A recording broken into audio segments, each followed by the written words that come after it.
ಯಾಕೆ ಮಂಗಳೂರವರಿಗೆ ಅದನ್ನ ಮಾಡಿದ್ರೆ ಅಫೆಂಡ್ ಆಗುತ್ತೆ ಅಂತ ಗೊತ್ತಿಲ್ಲ ತುಂಬಾ ಜನಕ್ಕೆ. Correct. ಬೇರೆಯವರು ಅದನ್ನ ಯಾವ ರೀತಿ ನೋಡ್ತಾರೆ ಅಂದ್ರೆ ದೇವ್ರ ತರ ನೋಡ್ತಾರೆ. ಹಿಂದುತ್ವದಿಂದ ಬಂದಂತಹ ತತ್ವ ಅಲ್ಲ, ಅದು ದ್ರಾವಿಡ ಪರಂಪರೆಯಿಂದ ಬಂದಂತಹ ತತ್ವ. ಯಾವುದೇ ರೀತಿಯ ಒಂದು ಟ್ರೈಬಲ್ ಕಮ್ಯುನಿಟಿಯಲ್ಲಿ ಇರುವಂತದ್ದೇನಂದ್ರೆ ನನ್ನ ಟ್ರೈಬ್ ನನಗ್ ಮೀಸಲು ಅಂತ. ಭೂತಾಳ ಪಾಂಡ್ಯ ಅಂತ ಒಬ್ಬ ರಾಜ ಇದ್ದ. ಅವನ ಶಿಪ್ ಅನ್ನ ಇಳಿಸ್ಬೇಕಿತ್ತು ಆಗಿನ ಕಾಲದಕ್ಕೆ ಟ್ರೇಡ್ಗೆ.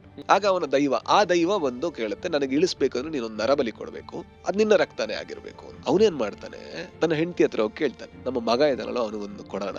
ಅವಳಿಗೆ ಸಿಟ್ಟು ಬರುತ್ತೆ, ಅವ ಮಗನನ್ನೇ ಬಲಿ ಕೇಳುವಂತ ತಂದೆ ಅಂತ ಅಂತ ಹೇಳಿ ಬಿಟ್ಟು ತವ್ರ ಮನೆಗೆ ಹೋಗ್ಬಿಡ್ತಾಳೆ. ತುಂಬಾ ಬೇಜಾರಲ್ಲಿ ಅವ್ನು ಕೂತಿರ್ಬೇಕಾದ್ರೆ ತಂಗಿ ಬಂದು ಕೇಳ್ತಾಳೆ, ಏನು ಕಣ್ಣ ಬೇಜಾರಲ್ಲಿ ಇದೆಯಾ ಅಂತ. ಈ ತರ ಆಯ್ತು ಅವನು ಕೇಳಿದಾಗ, ಅಯ್ಯೋ ಅದಕ್ಕೆ ಯಾಕೆ ಯೋಚನೆ ಮಾಡ್ತೀಯ, ನನ್ನ ಮಗ ಕೂಡ ನಿನ್ನ ರಕ್ತಾನೆ, ಅವನನ್ನ ಬಲಿ ಕೊಡು. ಇನ್ನೇನು ಬಲಿ ಕೊಡ್ಬೇಕು ಅನ್ಬೇಕಾದ್ರೆ ದೈವ ಅಶರೀರವಾಣಿ ಆಗುತ್ತೆ, ನಿನಗೇನೋ ಒಂದು ಹೇಳಬೇಕಿತ್ತು ನನಗೆ, ಅದಕ್ಕೋಸ್ಕರ ಇದನ್ನ ಮಾಡಿಸ್ದೆ, ಇನ್ನು ಅರ್ಥ ಆಗಿದೆ ಅಂತ ಅನ್ಕೋತೀನಿ, ಏನು ಬಲಿ ಬೇಡ ಮುಂದುವರ್ಸು ಅಂತ ಹೇಳತ್ತಂತ ದೈವ. ಆಗ ಭೂತಾಳ ಪಾಂಡ್ಯ ಒಂದು ರೂಲ್ ಮಾಡ್ತಾನೆ,